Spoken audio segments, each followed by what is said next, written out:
দুটো লাইন দিয়ে কিভাবে খুব সহজ পদ্ধতিতে আমরা ঘুড়ি আঁকতে পারি সেই জিনিসটাই আজকে আপনাদের দেখাবো। প্রথমেই আমরা আড়াআড়ি এবং লম্বালম্বি ঠিক মাঝ বরাবর দুটো লাইন টেনে নিয়েছি। এরপর আমরা স্কেলের সাহায্যে আমরা একটা বিন্দুর সঙ্গে অন্য বিন্দুকে আমরা যোগ করে দেবো। ঠিক দেখুন, আমরা এইভাবে যোগ করে দিলাম। আবার এই বিন্দুর সাথে এই বিন্দু আমরা যোগ করে দিলাম, ঠিক এইভাবে যোগ করে দিলাম একটা স্কেল নিয়ে। আবার ঠিক এইটার সাথে এইটা যোগ করে দেবো, এই বিন্দুর সঙ্গে এই বিন্দু যোগ করে দিলাম আমরা। আবার ঠিক এই বিন্দুর সাথে আমরা এই বিন্দু যোগ করে দিলাম। চারটে কোণ আমরা যোগ করে দিলাম, আমাদের সুন্দর একটা ঘুড়ির শেপ তৈরি হয়ে গেল।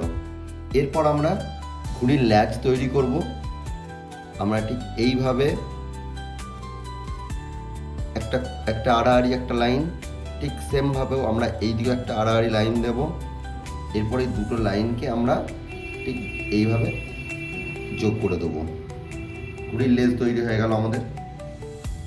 আমরা একটু সুন্দর ডিজাইন করার জন্য আমরা কি করব, আমরা এই জায়গাটায় একটা এরকম শেপ দিয়ে দেবো যদি ওটা দেখতে ভালো লাগে।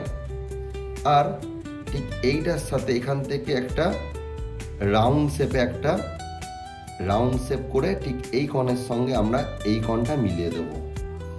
দেখুন, খুব সহজ পদ্ধতিতে ঘুড়ি আঁকা হলো। তো আপনারা আপনাদের ছোট ছোট বাচ্চাদের যদি চান, খুব সহজ পদ্ধতিতে এইভাবে কিন্তু ঘুড়ি আঁকানো শেখাতে পারেন। তো যদি ভিডিওটা ভালো লেগে থাকে অবশ্যই লাইক করুন, নিজে শিখুন এবং অন্যদেরও শেখান।